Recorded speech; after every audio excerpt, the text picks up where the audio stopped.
Hey guys, what's up? You may have noticed I cut my intros down a lot shorter. Today we're going to be going through a full tier list in Vainglory. I did this because I wasn't super happy with my top picks, and I thought, do you know what? It's been a while since I've done a really full tier list, and I think you guys might appreciate seeing lots of different heroes and where they rank, in my opinion, as well as some other top European plays. Special thanks to a player called Binny. He really helped me out here. This is the classification that I'm going for, with S being pick ban worthy all the way down to F being a specific counter or unlikely to work in most scenarios. You can read through them, pause it as you wish, but this is what each of the tiers will refer to. We're going to start off with the weapon power bot lane, and right now I think in a category of her own is Kinetic. She really works with this Poison Shiv build that's been going around. I believe it's Poison Shiv, Bonesaw, and I think it's Sorrowblade, and it's just a really, really strong build right now for most weapon power carries, and she works the best with it. Coming in at A tier is Hybrid Idris, and also Silvernail. Hybrid Idris and Silvernail both are really, really awesome in the meta at this point in time, and they are just about on the tails of Kinetic, but Kinetic is just, in my opinion, far superior. In B tier, we have Weapon Power Vox, so assume that everybody here is Weapon Power unless stated otherwise. And Ringo, who has been doing the rounds and also works with that Poison Shift build that we've seen quite a lot of. And so now we're going to start to head down the tiers in terms of viability. Those are your top 5 picks that you're probably going to see in most games coming from the bot lane. Then you've got Gwen, who I thought was a little bit stronger than she actually was last week. It turns out she's not that strong. She's pretty decent. I think she'll serve you well, so that's why I've put her between B and C tier, but I don't think she's going to be one of those carries that you're going to see picked as often as you did in previous updates. So Gwen sitting there just below Vox and Ringo, not quite at that tier where I think she's going to be super viable, but decent. Then you've got C tier, the Weapon Power Kestrel, Weapon Power Adagio, and Weapon Power Sky. You saw Dienzio play Weapon Power Sky in a video. Good counters into specific matchups. Going further beyond that, you've got Kinetic and Baron. Baron not in a great place right now. Even his CP variant is not doing too well. And so obviously Kensei still in dire need of some buffs to give him some early game viability. Just takes too long to scale up. Saw, a specific pick that works in specific scenarios. Really, you have to commit to a certain playstyle with Saw. Petal, you can still play her weapon power, but again, I would say she is suboptimal compared to pretty much any other pick on this tier list. And rounding out, right down at the bottom of F, a specific counter really, or something that's just not likely to work, is the Weapon Power Varia. You might have seen a little bit of Weapon Power Varia being memed around. It's not that good. Maybe it has its uses, but I thought I'd put it on there because people have been using it. But I just don't think Weapon Power Varia is in a good place right now, and I just would not recommend that you pick or play Weapon Power Varia if you can avoid it. Apologies if you can hear my dog in the background, by the way. He really doesn't like it when you lock him out of rooms, so he will just cry. Kind of have to get used to it. Going into the mid lane, and assume everybody is CP unless stated otherwise, you have Scarf in a tier of his own. Then you've got likes of Magnus, Samuel, and Celeste. CP Vox between A and B tier. I think he's a really, really good pick, but has specific scenarios. A whole host of fairly viable B tier picks for the mid lane, including Anchor, Malene, Varia, Lyra, and Lorelei. Lorelei actually just a really strong pick across the board right now. But these guys are viable mid laners, but I think are just below the rest of the mid laners that you see on this current tier list. Then you have CP Idris and CP Adagio specifically. They can work, but they are not the best. Reza then just coming down a little bit down towards the D tier, which is that tier of kind of viable, but not that viable. And then going into D tier, you've got things like CP Kinetic, who I think is just strictly inferior to her weapon power build path, but you can still play her in certain scenarios. That poke can be pretty deadly if you manage to snowball with it, but she just doesn't really do the same thing that a lot of the upper tier mages in the mid lane do. Then we're moving down to things also like Ringo.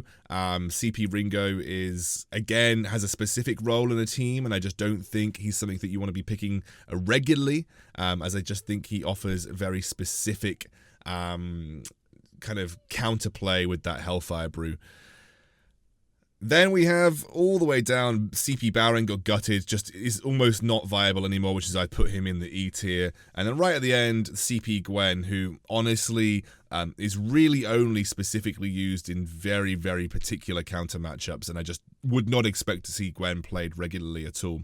The reason that you've got things like Scarf right at the top right now is that any mage that is good at pushing a turret or sieging a turret, Scarf, Magnus, Samuel, Celeste, just turret taking capability is very valued in the Vainglory 5v5 map right now, because the turret gold changes means that you can snowball pretty rapidly if you have someone that can take turrets really quickly. Scarf is the king of doing that incredibly safely, but then obviously the A tier mages are also very good at doing that in the right circumstances.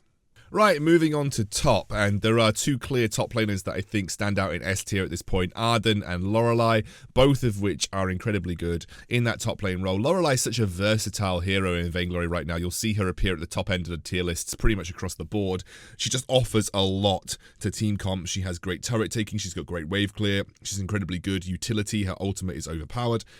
Going down to A tier, Adagio and Anchor. Anchor serves a pretty good role. She's got good wave clear with her B in the top lane. Adagio, great base damage on his ultimate, good wave clear too. Generally can hold his own in a 2v1 matchup.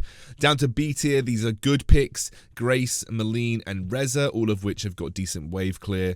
They've got good use on low gold income, so I think these guys, these top 6 right here, these top 7 heroes are the ones that you're likely going to be rotating around. And as we head down towards the C tier and below, these are the kind of picks that you'll pick if you're particularly good at that hero, or you want a specific playstyle in mind.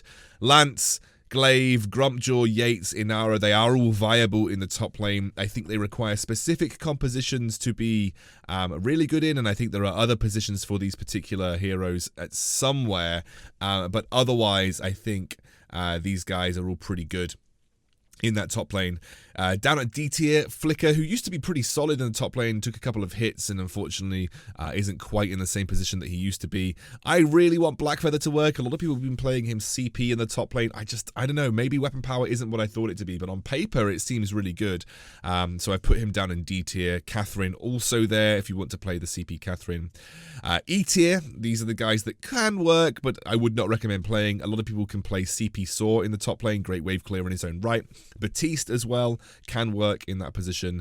And then right down in F tier, you'll see a couple of F tier picks in the top lane. Rona in between E and F tier. She's still struggling and has been struggling for quite a while to become viable, but you can play her and she kind of can work. And right down in F tier, the picks that are usually reserved for some kind of specific strategy or counter. Rhyme can do well into Anchor, for instance, and Cruel and Jewel have places. I mean, they got nerfed pretty heavily. I wouldn't recommend playing them, but there is a position for them somewhere in Vainglory.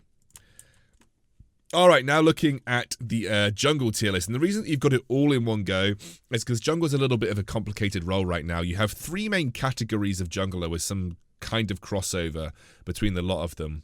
The kind of prioritized junglers right now are mages for the reason that I talked about earlier with the ability to push turrets very quickly.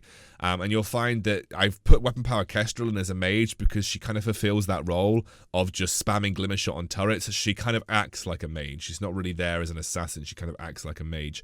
So Lorelei and Scarf, really good in the jungle for that particular reason. Malene got a good jungle clear, decent gank damage, and again can siege turrets quite nicely. Then you have Samuel and Celeste. Their jungle clear isn't as good early on, and unfortunately they do serve better with a decent gold income in the mid lane, but you can still play them in the jungle. And then Kestrel in at C tier.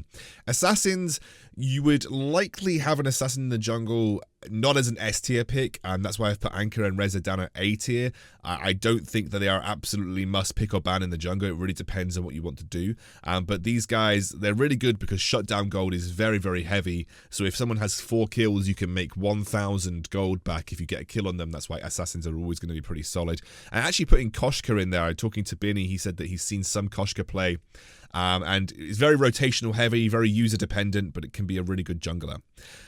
Pretty much any tank in the world is viable, and I also haven't put any S-tier tanks in because I just don't think you're locking in a jungler as an S-tier jungler and that jungler ends up being a tank.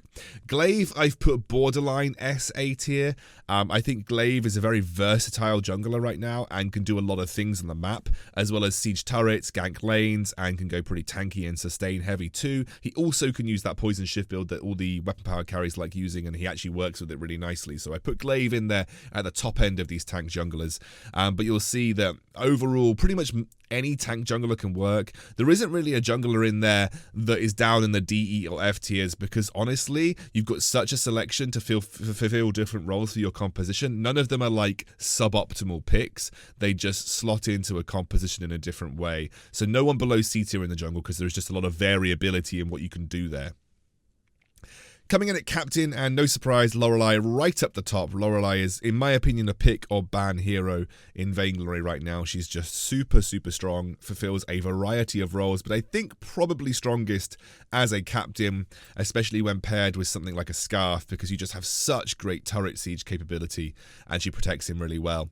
Down at A tier, I have Churnwalker, Yates, and Finn. I still think Finn is really good. Churnwalker, obviously, an incredibly powerful support hero, so I'm going to keep him in there. And Yates, I've always liked him more as a support than in any other role, so I've put him in at the A tier.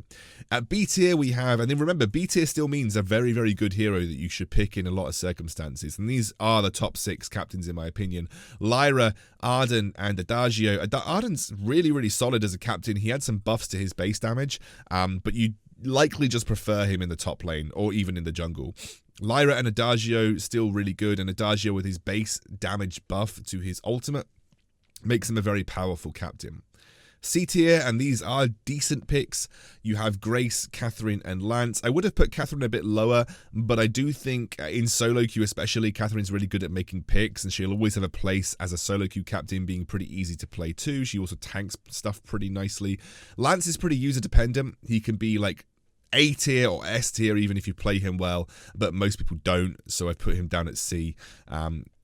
Flicker coming in at D tier. Flicker is still viable, just not as viable as he used to be. And I think a good Flicker player will still make him work, but I think most people are playing Flicker from the jungle right now. E tier, Baptiste and Tony, suboptimal by miles, but they can work if you're especially gifted at these 2 particular heroes. So don't neglect Baptiste. I mean, I think Baptiste is a really solid captain in the right scenario, but again, just suboptimal compared to pretty much every other captain on the board here. And then borderline E and F tier. Grumpjaw is like one of the worst generalized captains. He really only has one skill that makes him decent at being a captain, but he's not quite as bad as Fortress, who again is such a specific pick for a specific scenario, and ever since those flurry of nerfs, he's never really recovered, poor Fortress. Again, you can pick him, but Fortress slots into very specific types of compositions, and I just don't think he's super viable right now. Right, full tier list. I hope you enjoyed it. I felt really bad that my top heroes for the last update really wasn't where it should be, so I took the time to just go through with a couple of pro players, specifically with help from a guy called Binny, and create this tier list where I think I've done a bit more justice to what is actually strong right now. So I'll see you soon.